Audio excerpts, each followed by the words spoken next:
Selamat pagi, Assalamualaikum warahmatullahi wabarakatuh. Shalom, Om Swastiastu, Namo Buddhaya, Salam Kebajikan. Selamat datang di acara Sidang Diskusi Terbuka Mahasiswa dalam Keakraban 2021. Saya Tatsbita Fitria Sarwono dari Program Studi Sistem Informasi 2020. Saya Mutia Saraswati dari Program Studi Sistem Informasi 2020. Perkenalkan pakar kita pada acara Sidang Diskusi Terbuka hari ini, Saudara Hardi Pranata, mahasiswa Ilmu Komunikasi tahun 2017, minor Jurnalistik, selaku Ketua Umum Badan Perwakilan Mahasiswa Universitas Pembangunan Jaya tahun 2020. Saudara Fresley Ferliando Montana, selaku Presiden Mahasiswa Universitas Pembangunan Jaya tahun 2020-2021. Saudari Nadira Siti Nur Fajrina, mahasiswi Program Studi Arsitektur tahun 2017, selaku Presiden Mahasiswa Universitas Pembangunan Jaya tahun 2019-2020. Saudara Georgi Beri Pitopang, mahasiswa Arsitektur tahun 2015, sebagai Wakil Ketua Mahasiswa Arsitektur se-Jakarta dan sekitarnya pada tahun 2018-2019. Pada acara sidang diskusi terbuka hari ini, kita memiliki 4 fraksi, yaitu fraksi 2018, Saudara Muhammad Ramadoni, mahasiswa Program Studi Sistem Informasi Angkatan 2018, sebagai anggota akademik Himpunan Mahasiswa Program Studi Sistem Informasi. Saudara Ramadan Arif Yoga Pratama, mahasiswa Program Studi Sistem Informasi Angkatan 2018, sebagai Koordinator Advokasi Himpunan Mahasiswa Program Studi Sistem Informasi. Fraksi 2019, Saudari Talita Marcella, mahasiswi Program Studi Sistem Informasi tahun 2019, sebagai anggota Badan Eksekutif Mahasiswa Divisi Kajian dan Strategi. Saudari P. Saraswati Yulina, mahasiswi Program Studi Sistem Informasi tahun 2019, sebagai Koordinator HPD Himpunan Mahasiswa Program Studi Sistem Informasi. Fraksi 2020, Saudara Ifat Dwi Ananto, mahasiswa Program Studi Sistem Informasi tahun 2020. Saudara Richard Alpeus, mahasiswa Program Studi Sistem Informasi tahun 2020. Fraksi Perwakilan FTD dan FHB. Saudari Dini Nur Oktiara, mahasiswa Program Studi Manajemen tahun 2018, selaku Ketua Himpunan Program Studi Manajemen Universitas Pembangunan Jaya tahun 2019-2020. Saudara Gabriel Johannes Paulus, mahasiswa DKV tahun 2018. Berikut tata tertib sidang. 1. Tata tertib ini berlaku bagi setiap fraksi selama babak diskusi berlangsung. 2. Para peserta yang ingin berbicara harus menggunakan bahasa yang formal dan sopan yang sesuai dengan KBBI. 3. Anggota fraksi mengenakan jaket alma mater selama kegiatan diskusi berlangsung. 4. Fraksi diperbolehkan mengutarakan pendapat ketika moderator sudah mengizinkan fraksi untuk berbicara. 5. Mosi diumumkan 1 hari sebelum diskusi berlangsung untuk mempersiapkan argumentasi. 6. Selama 1 hari waktu persiapan tersebut, peserta diperbolehkan mengakses internet maupun menggunakan alat elektronik dan diperkenankan menggunakan bahan-bahan materi print seperti buku, koran, majalah, jurnal, catatan pribadi, dan sebagainya. 7. Peserta tidak diperbolehkan membawa bahan-bahan materi print saat pertandingan berlangsung. Peserta hanya diperbolehkan membawa catatan pribadi selama pertandingan berlangsung. 8. Setiap peserta dilarang membawa dan atau menggunakan rokok, narkotika, minuman keras, senjata tajam, atau senjata api selama kegiatan diskusi berlangsung. 9. Setiap peserta dilarang menggunakan alat elektronik seperti laptop, kamera selama diskusi berlangsung. 10. Setiap peserta dilarang melakukan serangan secara pribadi terhadap peserta lainnya selama diskusi. 11. Setiap peserta dilarang menggunakan bahasa kasar, tidak senonoh, dan atau menyinggung sara. 12. Setiap peserta dilarang melakukan tindakan yang dapat mengganggu konsentrasi peserta lain selama diskusi. 13. Kedua anggota fraksi dapat memaparkan argumennya secara bergantian. 14. Selama diskusi berlangsung, peserta yang tidak menjadi pembicara diperbolehkan untuk melakukan diskusi sepanjang tidak mengganggu jalannya kegiatan diskusi. 15. Setiap peserta dilarang melakukan tindak kekerasan fisik maupun verbal kepada panitia atau kepada peserta lainnya. 16. Pelanggaran terhadap ketentuan di atas mengakibatkan denda sebesar Rp100.000. Dan mari kita panggilkan moderator kita pada hari ini. Teresa Immaculata Mai. Selamat pagi, selamat datang semuanya. Salam mahasiswa untuk mahasiswa dan mahasiswi Sistem Informasi Angkatan 2018, 2019, dan 2020. Selamat datang pula perwakilan dari FHB dan FTD, dan juga pakar-pakar kita pada hari ini. Salam hangat untuk semuanya, dan kali ini saya sampaikan lagi bahwa saya adalah Tessa dari Desain Komunikasi Visual sebagai moderator hari ini. Dan saya sampaikan kembali bahwa sayalah yang memegang jalannya sidang pada hari ini. Peraturan sudah dipaparkan oleh MC tadi, dan saya harap para peserta sidang telah memahami dan mentaati dengan baik, agar sidang ini berjalan dengan adab. Karena saya percaya tiap-tiap mahasiswa dan manusia yang berada di ruangan ini adalah manusia terdidik dan berbudaya. Dan besar harapan saya, tiap mahasiswa proaktif dalam menyampaikan pendapat dan pandangan mereka agar sidang ini tidak berjalan dengan sia-sia. Memasuki topik sidang, yang saya yakin tidak asing didengar oleh teman-teman semuanya sebagai mahasiswa, karena sangat dekat dengan hati kita dan sangat dekat dengan kehidupan kita sebagai mahasiswa di Universitas Pembangunan Jaya, yaitu studi kasus pertama, yaitu yang pertama adalah sikap apatisme mahasiswa terhadap organisasi dan kegiatan kampus. Saya bacakan ulang, yaitu sikap apatisme mahasiswa terhadap organisasi dan kegiatan kampus, yang merupakan salah satu penyakit yang melekat pada kebanyakan mahasiswa baru adalah sikap apatis mereka terhadap pentingnya berorganisasi. Di samping itu, sikap acuh tak acuh mahasiswa baru terhadap berbagai isu yang berkembang, baik yang muncul di dalam kampus maupun lingkungan sosial yang lebih luas, merupakan sebuah krisis yang jika tidak dibasmi bakal menjadi budaya yang akan semakin menguat dari tahun ke tahun. Sikap apatis tersebut menjalar di kalangan mahasiswa secara umum yang disebabkan oleh kemalasan atau masa bodoh. Fenomena tersebut banyak terjadi di banyak kampus di Indonesia. Pada beberapa mahasiswa baru, virus apatisme yang mengidap mereka bisa diamati dari tampak jelasnya sikap masa bodoh terhadap kegiatan-kegiatan positif, seperti ikut aktif dalam forum diskusi, mengurus komunitas belajar, atau ikut berpartisipasi dalam aksi demonstrasi. Hal tersebut tentunya akan menghambat semangat dan kreativitas generasi ilmiah kita. Kegiatan organisasi kampus hendaknya dapat mendukung kecakapan dan kemampuan mahasiswa untuk dapat berkiprah dan eksis di lingkungan kampus maupun di luar kampus. Sementara ini, mahasiswa lebih banyak aktif dalam perkuliahan saja, sehingga ada ungkapan kupu-kupu atau kuliah pulang. Maka dari itu, bagaimana tanggapan fraksi-fraksi dalam mengatasi apatisme di kampus? Apakah kegiatan organisasi dan kegiatan kampusnya dapat membantu perkuliahan atau tidak? Saya akan memulai dari fraksi mahasiswa Sistem Informasi Angkatan 2020. Waktu Anda 1 menit untuk menyampaikan pendapat, dimulai dari saat Anda berbicara. Terima kasih moderator. Sebelumnya, Assalamualaikum warahmatullahi wabarakatuh. Kami mahasiswa SIF 2020 mengucapkan terima kasih atas kesempatan yang diberikan kepada kami untuk mengikuti sidang terbuka ini. Oke, apatisme. Menurut kami, apatisme memiliki pengertian, kita mengutip dari pendapat dari Louis Ray. Apatisme itu adalah kondisi kejiwaan seseorang atau individu yang ditandai dengan ketidaktertarikan, ketidakpedulian, atau juga ketidakpekaan terhadap kehidupan sosial, emosional, dan juga fisik. Nah, menurut Francois Raylon, di dalam bukunya Politik dan Ideologi Mahasiswa terbitan tahun 1985, mahasiswa sebagai kelompok pemuda yang memiliki kesamaan cita-cita dan memainkan peran utama dalam saat-saat terpenting sejarah Indonesia.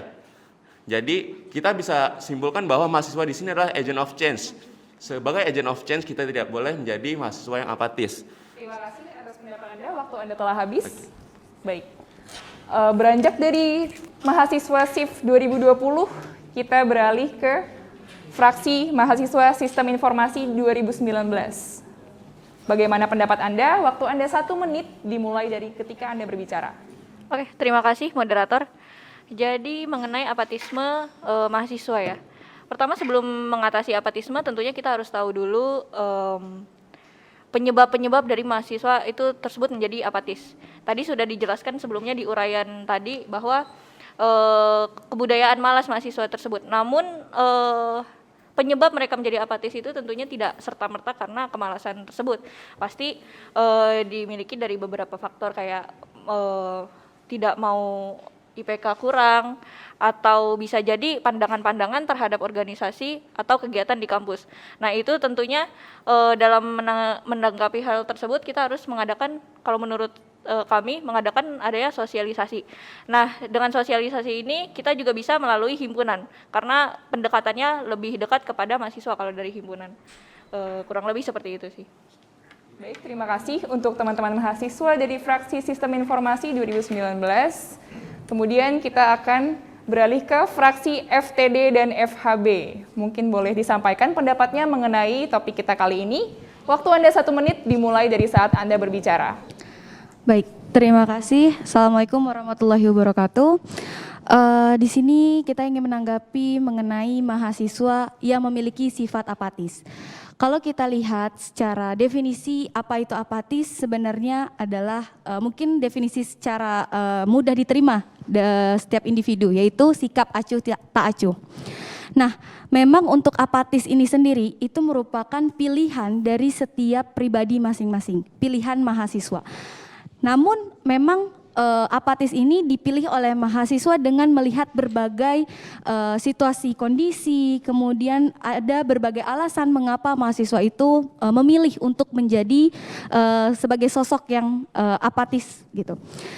Kita tidak bisa juga menyalahkan bahwa mahasiswa apatis itu adalah sebagai suatu virus, penyakit, dan lain sebagainya. Karena kita tidak tahu sebenarnya ya, apalagi tadi disinggung dengan mahasiswa kupu-kupu, kuliah pulang. Kita tidak tahu mereka menjadi mahasiswa kupu-kupu itu ada kegiatan apa di belakangnya, seperti itu. Baik, terima kasih atas pendapat Anda dari fraksi FTD dan FHB. Kemudian kita beralih ke para pakar. Bagaimana pendapat para pakar mengenai topik hari ini? Waktu Anda 1 menit dimulai dari saat Anda berbicara.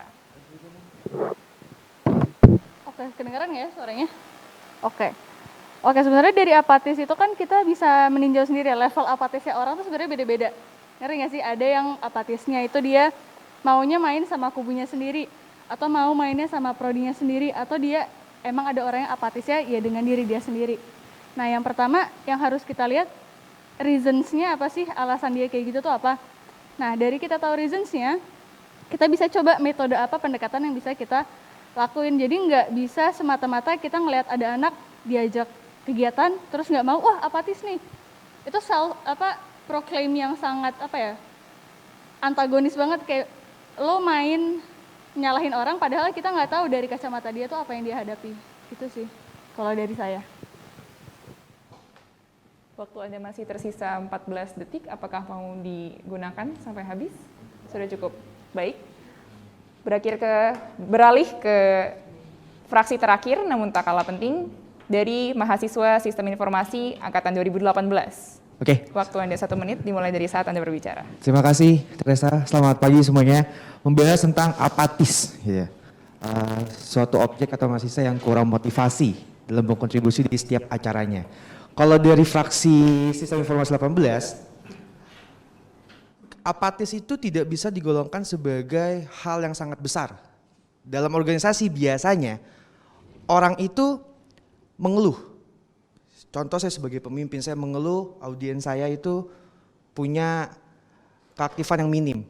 Bukan mahasiswanya yang salah, tapi variabel dirubah.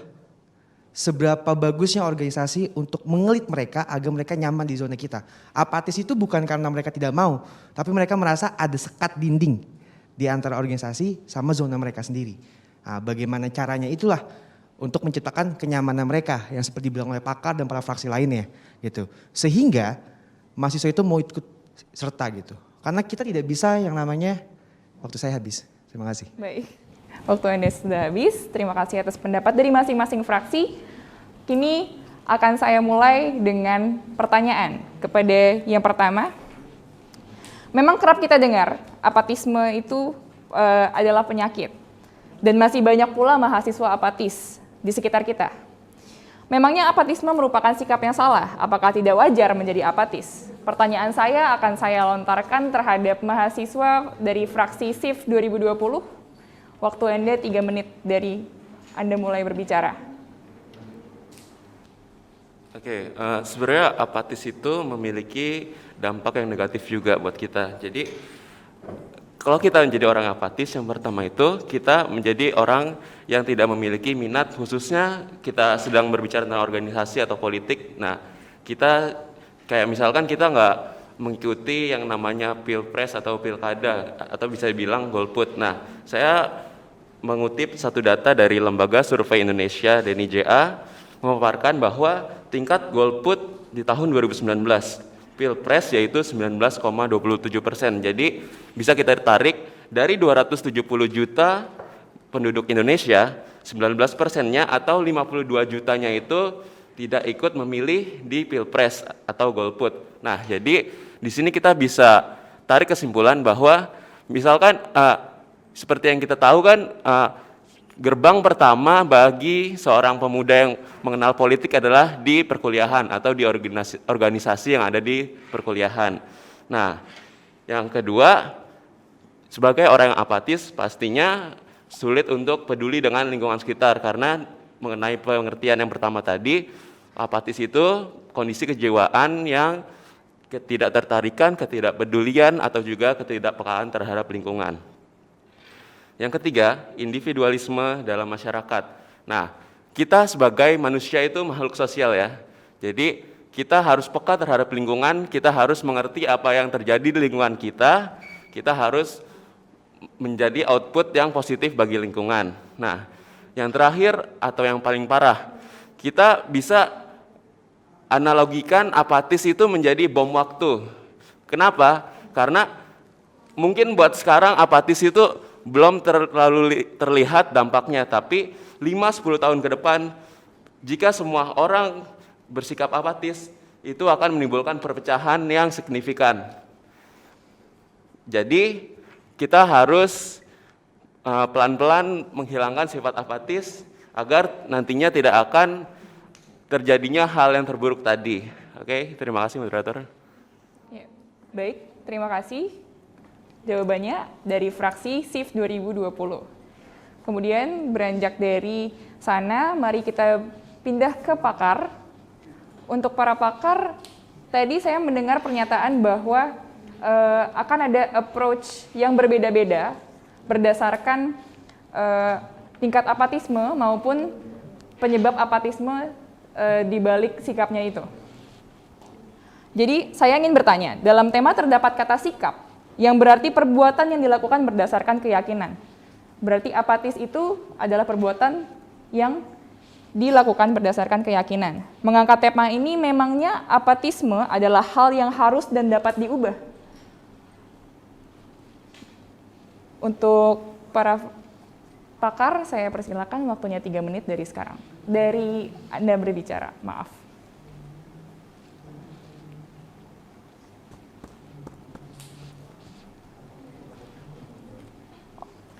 Maaf, saya lupa, ingin saya ingatkan lagi kepada setiap fraksi, saya lupa mengingatkan di awal bahwa tidak diperkenankan untuk membawa catatan digital ketika berbicara. Terima kasih.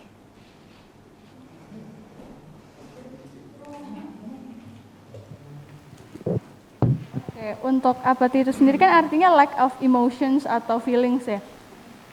Orang pasti punya alasannya masing-masing untuk kenapa tidak melakukan sesuatu atau kenapa dia terdorong untuk melakukan sesuatu. Berarti yang perlu dilihat adalah tadi seperti yang saya bilang, reasoningsnya apa. Nah, dari reasoning itu kita kan tahu, oh misalnya anaknya apati atau apatisme itu sendiri kan konteksnya beragam. Dia apatisnya tuh ke siapa? Nah, dari situ apatisme ini sendiri kita bisa ngelihat dia kira-kira approach-nya gimana ya. Misalnya dia ada kubu, biasanya kan di dalam satu circle tuh ada circle lagi di dalamnya. Nah, kira-kira kita bisa approach lewat mana? Apakah lewat grup yang besar? Misalnya lewat grup yang besar, satu orang di istilahnya kayak biasanya ada kepala gengnya. Coba kita persuasif ke mereka. Mau ikutan nggak acaranya gini? Atau misalnya apathy itu menurut saya tercipta karena adanya ekspektasi yang tidak dipenuhi. Pengennya acaranya megah, pengennya acaranya gimana, tapi ternyata dari kepanitiaan kesepakatannya dilakukannya berbeda. Nah, dari situ kan adanya kekecewaan atau ketidaksamaan frekuensi nih. Nah, dari situ kan berarti nanti kita harus tahu atau dapetin mutual understanding. Dia nggak mau ikut itu karena apa? Dia akan mau ikut karena apa? Gitu. Jadi kita harus lihat reasoning-nya dulu, nggak bisa anak nggak mau ikut sekali terus langsung kayak apatis nih gitu. In some way, apatis itu juga positif. Kalau misalnya kalian lagi nugas, diajak main, apatisme di situ jadi hal yang positif bukan? Kalian jadi fokus untuk nugas. Terus habis itu kalian misalnya lagi berorganisasi atau misalnya lagi main sama teman-teman. Sifat apatis itu kan secara nggak langsung kayak filter kita untuk mana nih yang informasi kita serap, mana informasi yang kita buang gitu. Istilahnya belum masuk kuping kanan, belum masuk kuping kiri, udah dimentalin lagi. Nah, berarti kan dari gap situ kita harus cari tahu nih, kita ulik atau kita penelitian lagi lebih lanjut. Ini dia maunya kayak gimana sih? Kira-kira apa yang bisa kita lakukan untuk memenuhi ekspektasi dia? Lagi-lagi apatisme di sini kan selalu dikaitkan dengan organisasi. Organisasi itu kan untuk mewujudkan tujuan bersama. Bukan tujuan ketuanya doang, bukan mewujudkan semata-mata, gue pengen acaranya, biasanya kalau anak-anak himpunan atau organisasi tuh pengennya ada gestarnya. Cuma hanya karena dorongan atau gengsi, tahun lalu aja ada gestarnya, contohnya kayak gitu. Jadinya tuh hal-hal kayak gitu akhirnya orang-orang yang sebenarnya awalnya bergairah untuk ikut organisasi, kemudian jadi yang kayak, ini mah maksain banget kalau misalnya ada gestarnya. Gitu. Akhirnya kan dari situ kita bisa ngeliat, oh benar ya apatis tuh. Baik, waktu Anda sudah habis. Terima kasih atas jawabannya. Menurut beberapa fraksi yang sudah saya tanyakan, terdapat dua sisi. Ada yang memandang apatisme dapat menjadi hal yang positif pula, dan ada juga yang memandang bahwa apatisme dapat menjadi dampak yang negatif untuk kedepannya. Nah, menurut fraksi yang telah menyuarakan pendapat, mereka sangat kontra dengan apatisme terhadap organisasi dan kegiatan kampus. Apabila kondisinya dibalik, semisal seorang mahasiswa terlalu peduli, terlalu aktif dengan organisasi dan juga kegiatan kampus, sehingga apatismenya beralih ke arah nilai maupun tanggung jawab sebagai mahasiswa juga muncul. Jadi lebih proaktif ke dalam organisasi dan kegiatan kampus, sehingga apatismenya itu ke arah akademiknya, yang merupakan kewajiban dasar seorang mahasiswa sejak pertama kali mendaftar di sebuah kampus sebagai konsekuensi. Bagaimana menurut para teman-teman dari fraksi mahasiswa SIF 2019 yang tadi mungkin juga memiliki pandangan bahwa memang benar ada reasons juga di balik mereka apatis, dan bagaimana caranya apabila apatisme itu berbalik ke arah akademik. Waktu Anda 3 menit, dimulai dari saat Anda berbicara. Oke, baik.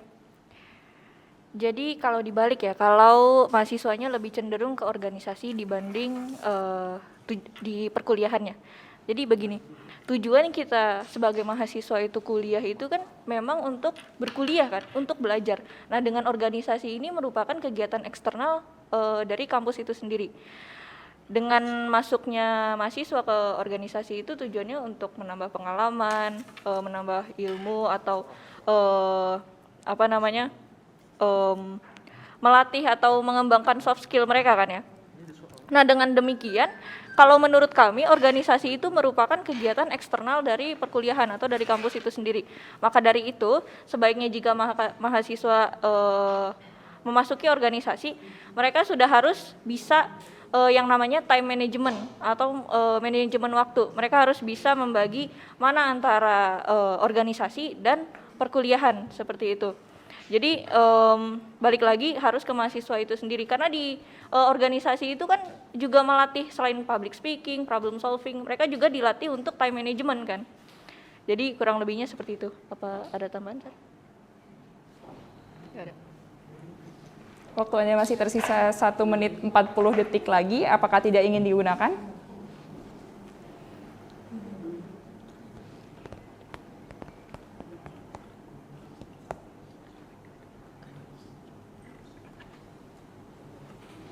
Sudah cukup sih. Moderator, sudah cukup. Baik, terima kasih atas jawabannya. Kemudian kita dapat menangkap dari beberapa pernyataan dari masing-masing fraksi yang sudah menyampaikan jawaban bahwa mungkin terdapat alasan-alasan di balik sikap apatisme tersebut. Namun pada topik kita dan studi kasus kita ini disebutkannya hanya kemalasan dan masa bodoh, sikap kemalasan dan masa bodoh. Sehingga saya ingin mengulik mungkin dari pihak perwakilan FTD dan juga FHB, apakah ada sisi baik dari apatisme dan apakah sepenuhnya itu kesalahan mahasiswa? Mungkin boleh diberikan pendapatnya. Waktu Anda 3 menit dari dimulainya Anda berbicara. Ya, makasih moderator. Kalau menurut kami ya, dari sisi positifnya, mungkin balik lagi seperti yang dikatakan oleh para pakar Kanadira tadi, yaitu ketika kayak mau nugas tapi diajak main, akhirnya kita menolak. Jadi tugas kita terselamatkan di situ, gitu. Itu sisi positifnya, gitu kan. Ya sisi negatifnya mungkin pengaruhnya itu kayak ke pertemanan kali ya. Mungkin kayak dianggap nggak asik nih, diajak nggak mau terus, gitu loh. Tapi semua itu kita balik lagi ke prioritas diri masing-masing. Gimana mereka memprioritaskan apa yang mereka utamakan gitu loh. Kayak mereka mengejar akademis, ya mereka fokuskan ke tugas. Dan ketika mereka untuk fokus ke sosialisasi, pertemanan, sosial, segala macam, ya pasti mereka bakal balik lagi ke memilih bermain dengan teman gitu loh. Dan seperti pernyataan tadi, kalau misalkan kita dibalik ya kayak terlalu berorganisasi, mungkin bakal muncul yang namanya stigma daripada apatis, kayak lo anaknya terlalu berorganisasi banget gak sih? Gitu loh. Itu sih paling dari kita, terima kasih.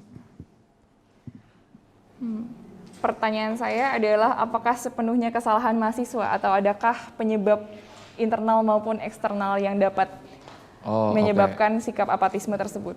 Mungkin pengaruhnya sih dari internal juga ada, eksternal juga ada. Contohnya balik tadi, internal itu prioritas dan eksternal ya itu tadi dari mereka dia balik ke temannya, milih teman atau milih diri dia sendiri, seperti itu. Baik, terima kasih jawabannya untuk Saudara Gabriel dari perwakilan FTD dan FHB. Dari beberapa pernyataan, saya tangkap bahwa mahasiswa juga berhak memilih untuk memprioritaskan maupun memilih kegiatan yang ingin mereka jalankan. Dan tidak ada kewajiban di awal juga, karena kita adalah seorang mahasiswa yang memang mendaftar di kampus untuk belajar dan mencapai gelar yang ingin kita capai. Namun juga ada yang menyampaikan bahwa masih harus diseimbangkan antara organisasi di kampus karena memiliki berbagai pelajaran yang dapat ditangkap seperti time management, public speaking, dan lain sebagainya. Dan melihat kondisi di saat ini, di masa pandemi, yang mana yang terpenting adalah bertahan hidup di kala pandemi dan menjaga kesehatan, apakah menurut saudara-saudara masih dibutuhkan keaktifan dalam berorganisasi? Apakah tidak lebih baik bekerja saja untuk mencukupi kebutuhan yang disampaikan, yang bisa membuat kita bertahan di kala pandemi? Saya ingin bertanya kepada fraksi 2018 Sistem Informasi, untuk pendapatnya. Mulai waktu aja 3 menit. Oke. Lebih baik bekerja di masa pandemi atau tetap berorganisasi dalam keadaan pandemi yang cukup marak ini, gitu ya. Itu suatu hal yang mempunyai 2 variabel. Variabel pertama itu dikembalikan lagi ke hak orangnya. Ya. Variabel kedua itu mengacu kepada hak asasi manusia. Gitu. Pada Undang-Undang Nomor 39 Tahun 99 Pasal 15, setiap orang berhak untuk memperjuangkan hak pengembangan diri baik secara pribadi untuk membangun masyarakat, bangsa dan negara. Berarti orang itu bebas menentukan saya lebih milihnya kemana. Karena dua-duanya ada value. Kalau dia berorganisasi otomatis dia mendapatkan relasi. Gitu. Mereka tidak pintar pun kalau mereka punya relasi, mereka bisa bertahan hidup. Karena itu banyaknya teman. Gitu. Relasi kan tidak satu sektor, tidak hanya orang golongan bawah, tapi ada orang golongan atas dan menengah. Kalau dipecah lagi, di zoom lagi, itu banyak sektor-sektor kecil lagi. Mulai dari penjabat, mulai dari mahasiswa biasa, sampai koruptor tuh bahkan ada. Gitu. Jadi kalau ditanya lebih baik mana, dikembalikan ke hak manusia tersebut. Dia mau kemana?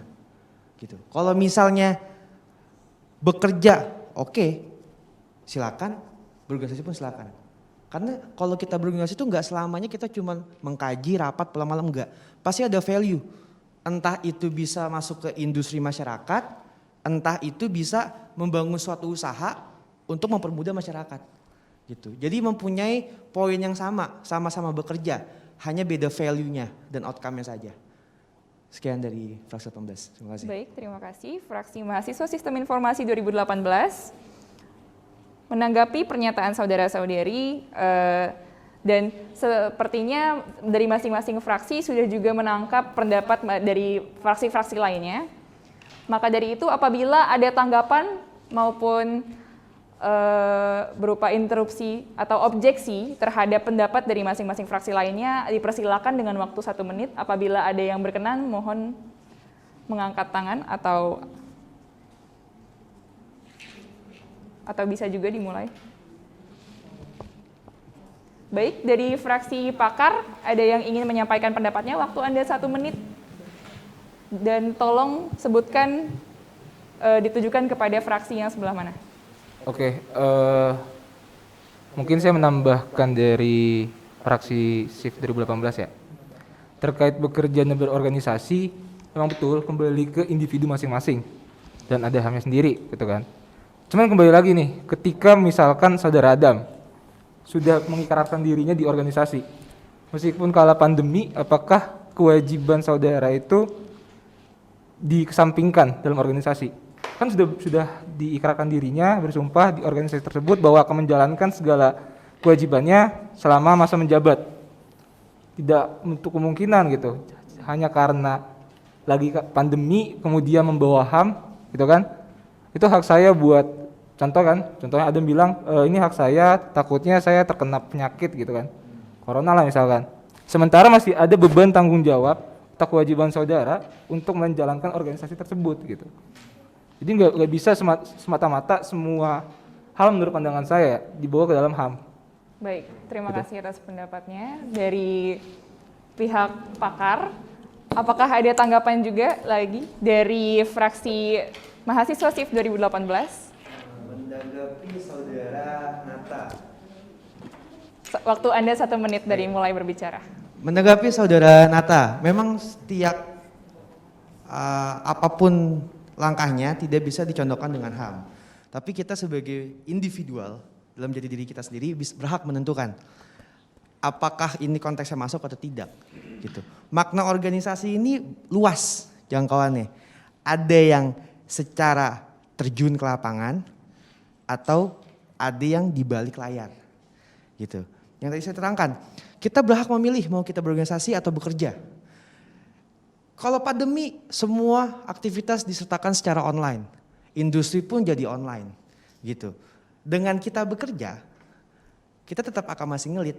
Yang membedakan konteksnya, kita tidak terjun langsung ke dalam lingkup itu. Kita bergerak di dalamnya. Gitu. Jadi, kalau ngomongin hak saya kerja. bukan berarti saya meninggalkan. Tapi saya untuk safety diri saya sendiri untuk fighting di COVID ini. Terima kasih atas pendapatnya. Waktu Anda sudah habis. Apakah ada tanggapan lagi dari pihak pakar? Apabila tidak ada tanggapan, saya ingin bertanya juga kepada fraksi pakar. Baik, cukup. Terdapat dua pandangan berbeda mengenai apatisme. Kita kembali lagi ke topik mengenai apatisme organisasi, apatisme mahasiswa terhadap organisasi dan kegiatan kampus. Bagaimana kawan-kawan dari Badan Eksekutif Mahasiswa maupun BPM sebagai lembaga yang menaungi mahasiswa dalam menghadapi hal ini? Bukankah lembaga juga ambil peran dalam meningkatkan keaktifan mahasiswa juga? Bagaimana upaya yang dapat dilakukan menurut pandangan para pakar?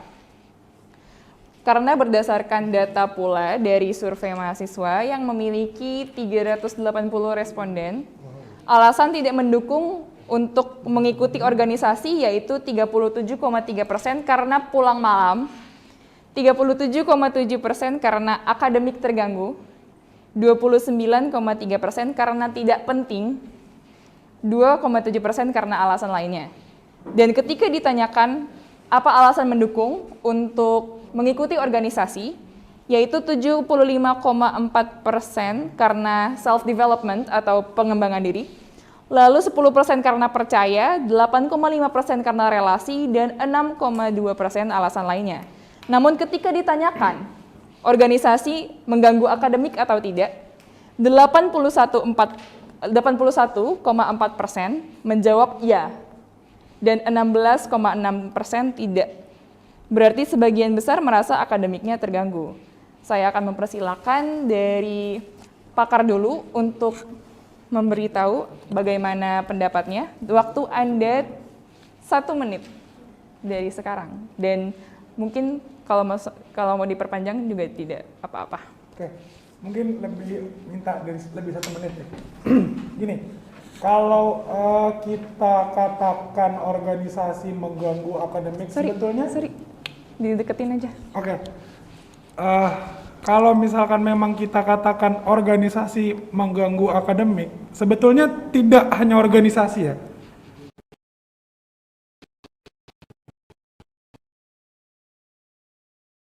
Apapun kegiatan yang memang kita lakukan itu di luar dari kegiatan belajar mengajar, itu pasti akan mengganggu akademik kita. Merasakan hal positif dari organisasi, merekalah sebetulnya tombak utama bagi para mahasiswa baru ataupun kawan-kawan kita yang belum pernah mengikuti organisasi untuk bisa seperti apa ya, bahwa tidak hanya hal negatif yang dihasilkan dari organisasi atau tidak semata-mata organisasi membuang-buang waktu kalian. Cuma kan di sini yang sering kita lihat orang yang sudah dulu masuk ke dalam organisasi, mereka mencerminkan mereka lelah, mereka mencerminkan mereka terganggu, mereka mencerminkan bahwa organisasi itu hal yang sebenarnya membebani mereka. Hanya di mulut mereka saja mereka bilang organisasi itu banyak hal positifnya, tapi sikap dan perilaku mereka sehari-hari yang mereka tunjukkan terhadap teman di luar organisasinya menunjukkan atau merefleksikan mereka ini capek berorganisasi gitu. Makanya peran penting dari sebuah kaderisasi ataupun peran penting dari sebuah penerus dalam organisasi itu adalah pengurusnya awalnya terlebih dahulu gitu loh. Baru nanti kita bisa menyusun strategi ke depannya seperti apa. Mungkin seperti itu. Terima kasih. Iya, baik. Terima kasih. Saya akan melontarkan pertanyaan lagi setelah mendengar pernyataan dari Saudara Fresly dari fraksi pakar sebagai Presiden Mahasiswa juga dari BEM pada periode 2020-2021. Anda mengatakan bahwa Saudara Fresly ini mengatakan bahwa tadi apabila teman-teman yang sudah mengalami bagaimana positifnya di organisasi itu hanya tercermin dalam perkataan saja, namun sikap tidak. Apakah dari pihak pakar juga mencerminkan hal seperti itu? Oke. Baik. Boleh. Sebetulnya lebih banyak orang-orang yang bersikap seperti itu. Kalau misalkan tanya apakah saya atau Nata ataupun Nadira bersikap seperti itu, kami tidak bisa menilai diri kami sendiri. Yang bisa menilai diri kami adalah kalian-kalian ini. Seperti itu. Rasanya apa? Munafik aja gitu loh. Kalau misalkan kita menilai diri kita sendiri gitu loh. Kalau misalkan ditanya bagaimana rasanya ataupun kesan pesannya, iya kalianlah sebetulnya yang harus mencari tahu gitu loh. Kalaupun saya menceritakan, akan beda cerita saya ke Anda dan Anda menceritakan ke orang lain. Tapi bedaannya ketika Anda ingin tahu, Anda terjun langsung atau turun langsung ke dalam organisasi tersebut. Seperti itu, terima kasih. Oke, baik. Mendengar pernyataan dari fraksi pakar, apakah fraksi dari SIF 2019 maupun 2020 atau fraksi SIF 2018 maupun perwakilan FTD dan FAB memiliki pernyataan yang ingin disampaikan? Baik, saya persilahkan fraksi Sistem Informasi 2020 untuk menyampaikan pendapatnya. Waktu Anda 1 menit dari sekarang. Oke, Waktu Anda berbicara, maaf. Oke, terima kasih moderator. Untuk fraksi pakar tadi kan pernyataannya itu agak terlalu mengeneralisasi ya. Nah, sesuatu yang mengeneralisasi itu kan kalau dimasukkan ke masyarakat, khususnya kita ke mahasiswa itu bisa menimbulkan kontra-kontra yang lain. Apalagi kalau kita tidak didukung dengan datanya. Mungkin saya ingin bertanya kepada fraksi pakar, apakah udah ada datanya mengenai yang tadi, misalkan pengurus organisasi hanya di perkataan saja ya tentang organisasi itu banyak positifnya, organisasi itu bermanfaat, apakah ada datanya atau surveinya? Mungkin itu saja, terima kasih moderator. Baik, terima kasih atas pendapatnya dari fraksi Sistem Informasi 2020. Mungkin ingin ditanggapi kembali oleh fraksi pakar atau ada fraksi lain yang ingin menambahkan lagi? Baik, fraksi pakar mungkin akan saya persilakan untuk menyampaikan tanggapan kepada fraksi Sistem Informasi 2020. Waktu Baik. Anda 1 menit dimulai dari saat Anda berbicara. Baik, sebelumnya bukan bermaksud sombong ya, cuma kami di sini dipilih menjadi pakar dengan alasan kami sudah melakukan sejumlah hal itu sendiri. Nah, berdasarkan pengalaman, biasanya kerap kali mahasiswa punya kecenderungan untuk di depan semangat nih misalnya, tapi kita nggak pernah tahu kan kondisinya, misalnya tiba-tiba sembari menjalankan akademik, oh dia di tengah-tengah menjalankan akademik, ternyata dia lagi merasakan burden atau beban emosional ataupun mental yang sangat berat.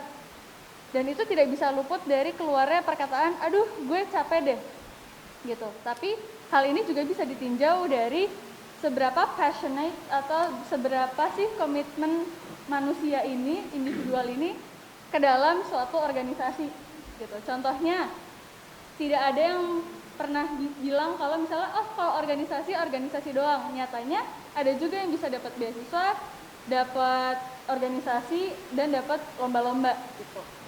Baik, waktu Anda juga sudah habis. Terima kasih Saudari Nadira dari fraksi pakar. Saya juga ingin melontarkan pertanyaan kembali kepada fraksi Sistem Informasi 2019. Tadi Anda juga menyatakan bahwa kita juga mendapatkan berbagai macam skill di luar kelas dan yang dapat kita dapatkan di organisasi. Apakah hal tersebut harus didapatkan hanya di organisasi saja dengan mengurangi sikap apatisme mahasiswa, atau hal tersebut tetap dapat didapatkan oleh mahasiswa meskipun mereka apatis terhadap organisasi maupun kegiatan kampus? Apakah hal tersebut dapat didapatkan di luar seperti public speaking ataupun time management? Bagaimana pendapatnya? Waktu Anda dimulai dari sekarang 1 menit. Dimulai dari saat Anda berbicara. Oke, terima kasih.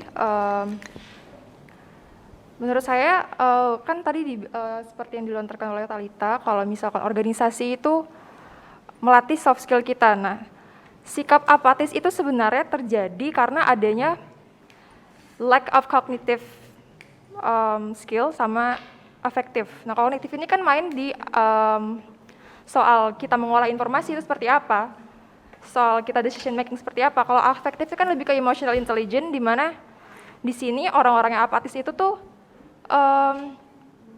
nggak ada rasa simpati atau empati. Nah, sebenarnya hal ini itu ada permasalahan dari pola pikir. Pola pikir ini tuh terjadi dari sebenarnya juga kalau misalkan saya sistem pendidikan contoh ya.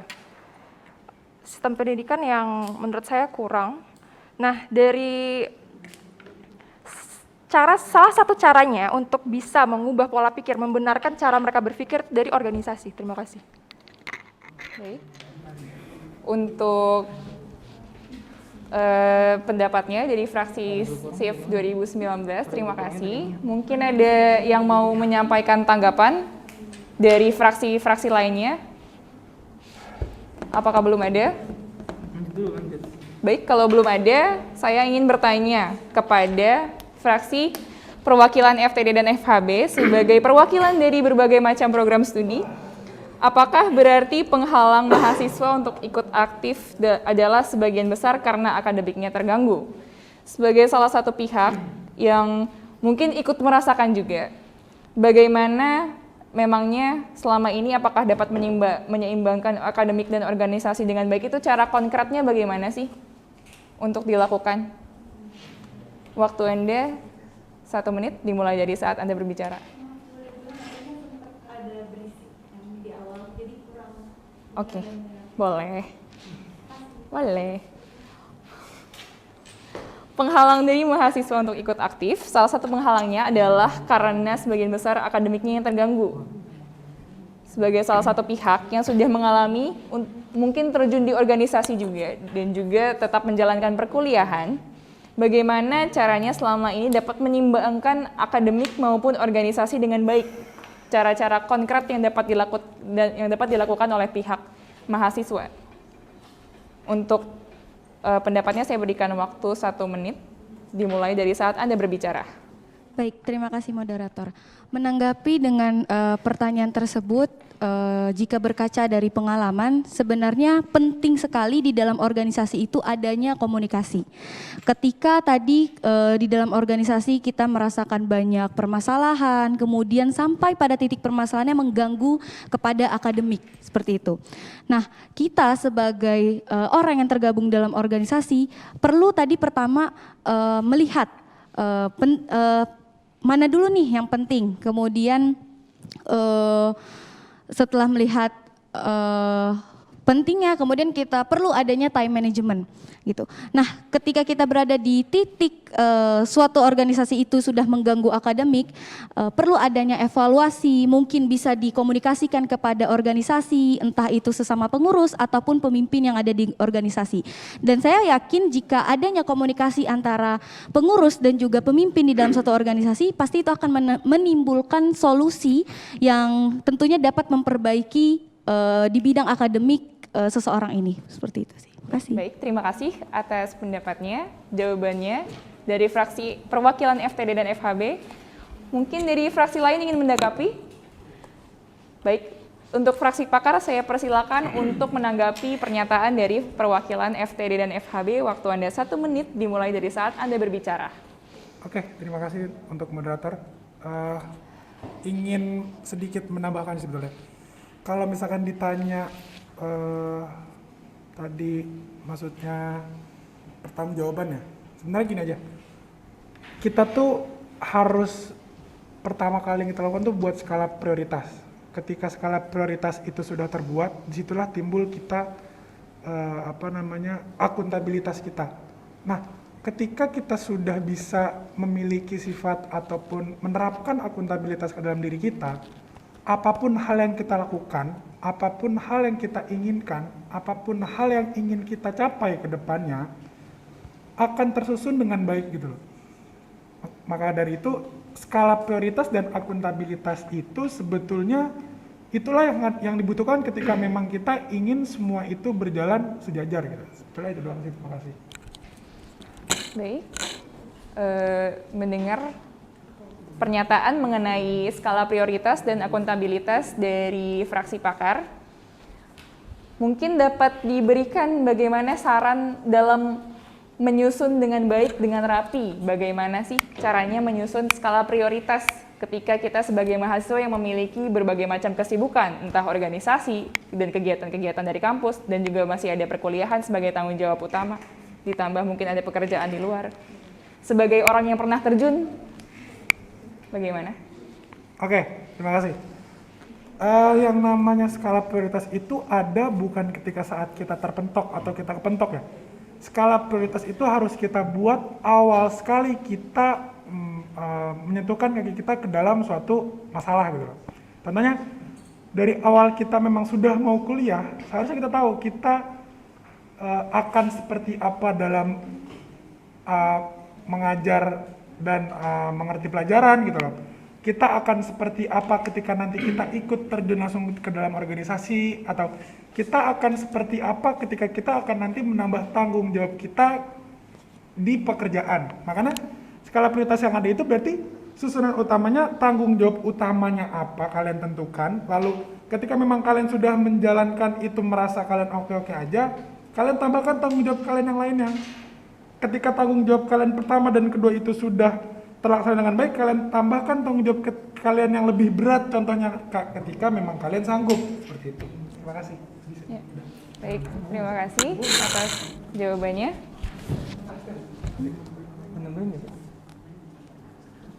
Mungkin ada fraksi lain yang ingin menambahkan, atau fraksi pakar ingin menambahkan kembali. Akan saya berikan waktu 1 menit, dimulai dari saat Anda berbicara.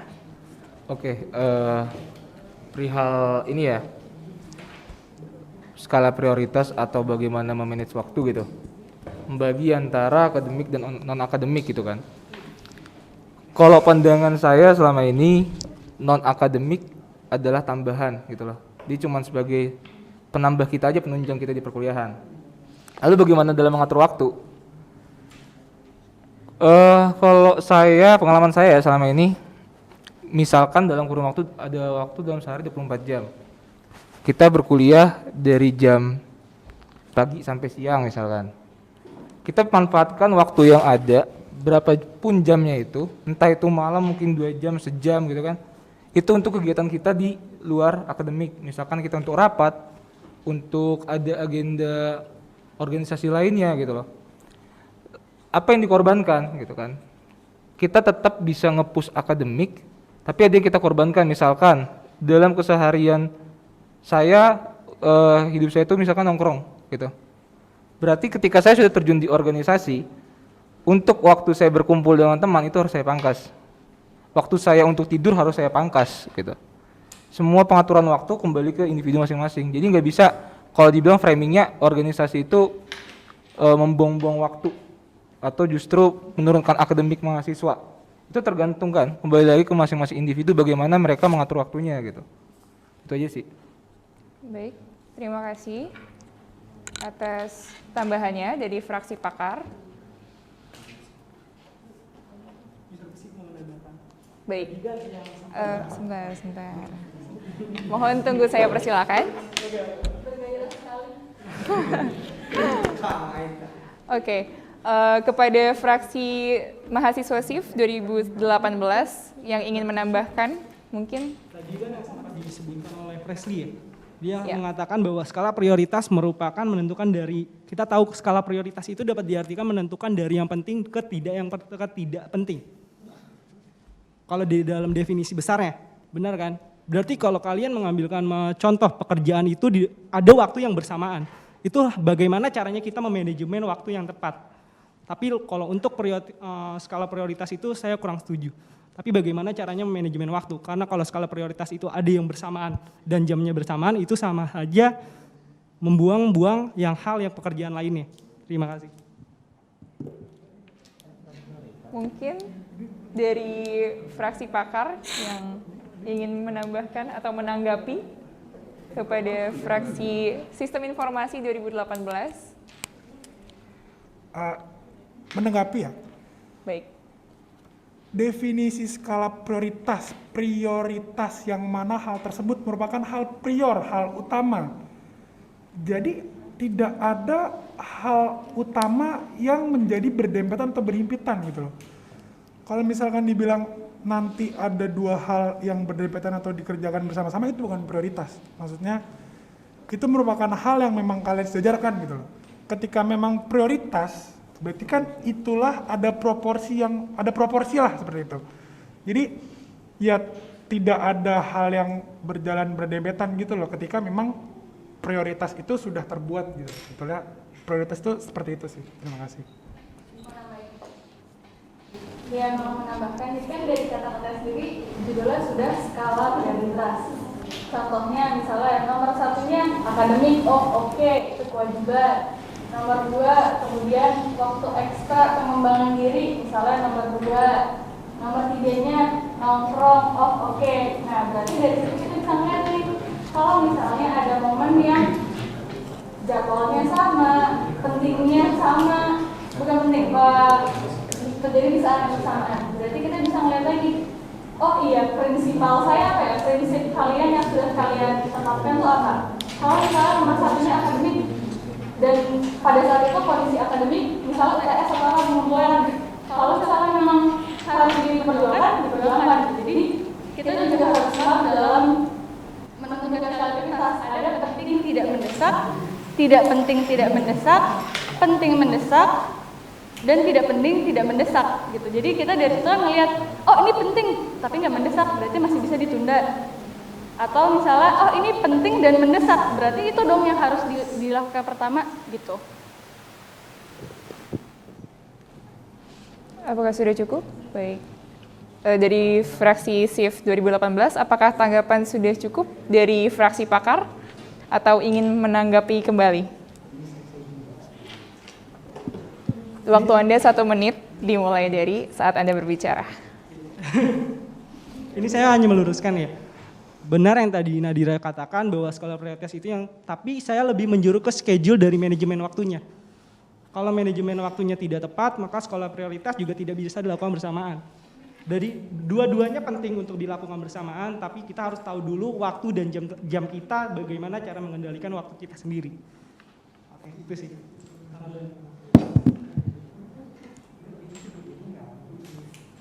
Bagaimana fraksi pakar? Mungkin ingin ditanggapi kembali?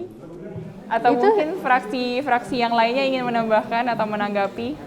Ini sebenarnya jatuhnya udah ke fleksibilitas pribadi masing-masing ya. Karena jatuhnya misalnya kalau saya tipikal yang prinsipal, oh berarti kalau nomor 1 akademik, ya akademik dulu selesaikan.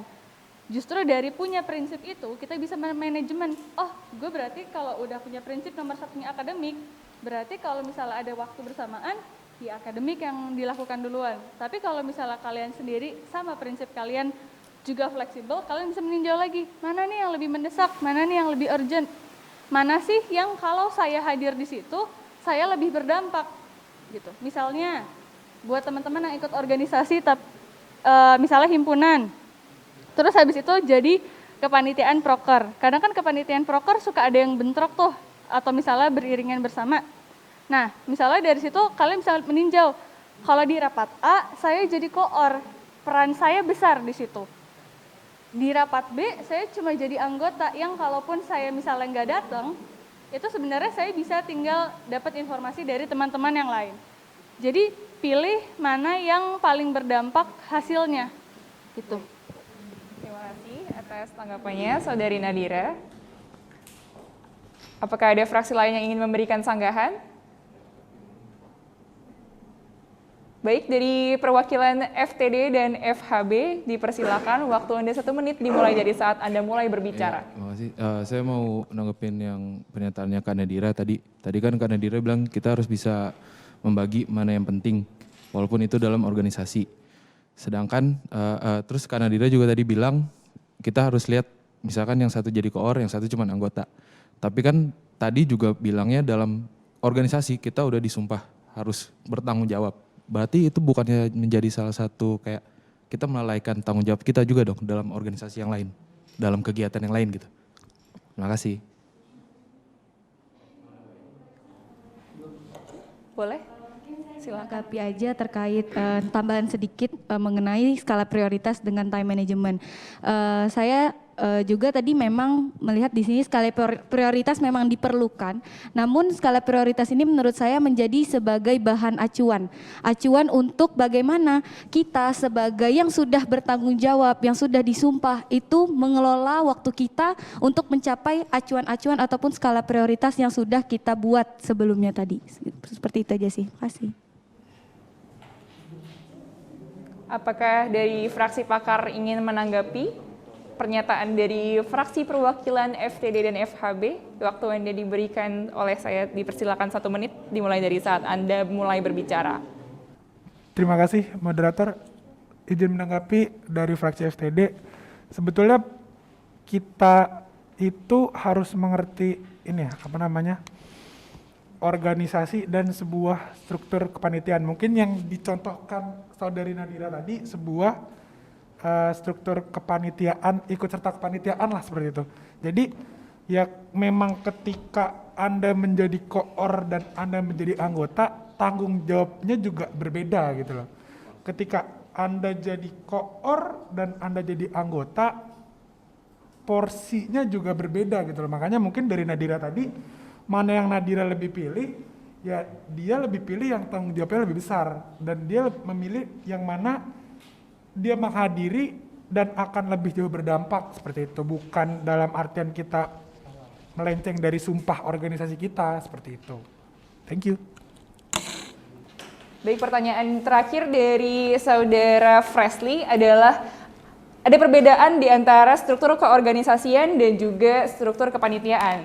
Maka dari itu apabila tidak mengikuti sebuah pertemuan kepanitiaan, bukan berarti ia melalaikan sumpah yang telah dicanangkan sejak awal. Apabila ada tanggapan mungkin dari mahasiswa Sistem Informasi 2018, mungkin ada yang ingin menambahkan atau menanggapi? Saya berikan waktu 2 menit. Oke. Dimulai dari Anda berbicara. Oke, terima kasih. Baik. Sudah boleh? Oke, terima kasih moderator. Yang saya tangkap dari statement Saudara Fresly sebagai pakar itu adalah ketika kita berada di struktural gitu, dan yang dimana statement itu disambung oleh statement dari Saudari Nadira gitu. Kalau kita berada di struktural, ketika kita menjadi koor, menjadi anggota, kita lihat dulu urgentnya seberapa besar dampaknya ketika kita tidak menghadiri rapat itu. Tapi yang saya tanggap dari sebuah organisasi atau kepanitiaan, kita disumpah untuk menyelesaikan PR yang ada atau menjalankan PR yang ada atau membuat inovasi baru, yang dimana itu tidak memandang siapa pemimpin, siapa koor, siapa anggota gitu. Berarti kalau yang saya tangkap dari statement Fresly, jika ada perbedaan antara saat saya menjadi koor dan saat saya menjadi anggota, berarti saya asumsikan melalaikan hal yang kecil. Walaupun kedua konteks itu sama-sama berdampak. Simple, contoh, kita buat kegiatan event, ada Prodi DKV, menyiapkan artnya, lighting semacamnya gitu. Ada dari jurusan informatika, menyiapkan sistemnya gitu. Berarti kalau dari salah satu anggota itu ada yang hilang, berarti kan ada tugas yang meleset yang harus di double job oleh anggota lainnya. Tapi kalau kompetensinya nggak sama, ada dampak yang besar terhadap eksekusinya. Dan menurut saya, kalau hal kecil dilalaikan saja, hal yang besar pun juga akan bisa terlalaikan. Itu dari pandangan fraksi Sistem Informasi Angkatan 2018. Terima kasih. Baik, terima kasih atas tanggapannya. Jadi fraksi Sistem Informasi 2018, apakah dari pakar ada tanggapan lagi? Saya berikan waktu 2 menit, dimulai dari saat Anda mulai berbicara. Oke, balik lagi nih ya. Kan tadi topiknya adalah kenapa sih harus merelakan tanggung jawab yang lebih kecil untuk tanggung jawab yang lebih besar. Berarti justru dengan kita mengikhlaskan atau ya dengan kata lain mengambil resiko untuk melalaikan yang kecil, tanggung jawab yang besar bisa selesai. Sebijaknya dari awal ikut kepanitiaan pun harusnya secara sadar, pakai logika, pakai otak yang sadar, 100% mikir dong, ini rundown-nya gimana, timeline-nya gimana. Harusnya dari awal mikir ini ada nggak kemungkinan bentrok, kalau bentrok solusinya apa. Jadi di awal tuh udah harus di counter, misalnya oh saya ability-nya yang ngerancang, misalnya gue anak acara, saya yang bisa bikin rundown-nya, terus habis itu ya udah berarti coba diselesaikan lebih awal. Jadi dengan kita nge-counter adanya timeline itu, kita bisa tahu berarti nanti masalah yang harus diselesaikan apa yang bisa diselesaikan lebih dulu, begitu. Baik, akan saya berikan waktu 1 menit untuk interupsi.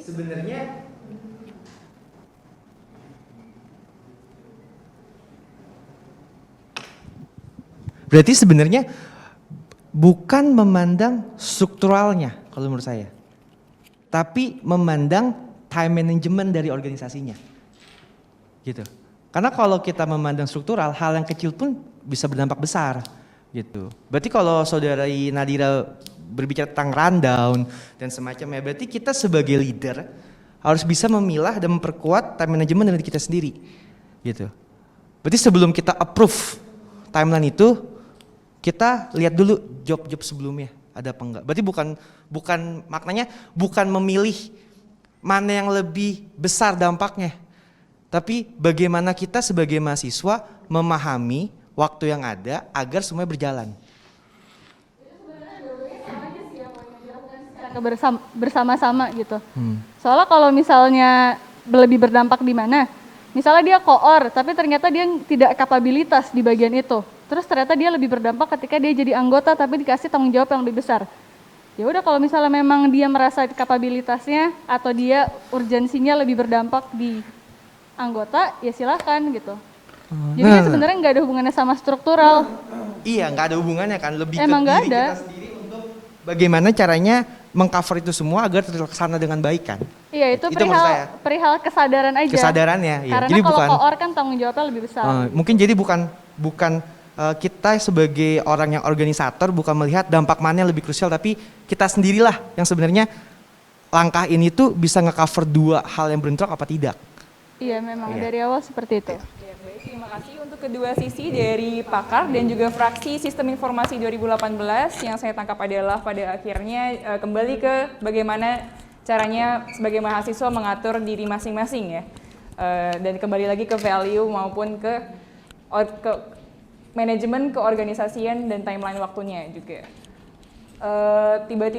Tiba di penghujung ini, saya ingin para pakar untuk memberikan kesimpulan mengenai topik kita hari ini, yaitu yang apatisme mahasiswa terhadap organisasi dan kegiatan kampus. Bagaimana? Saya berikan waktu 2 menit. Mulai dari Anda berbicara.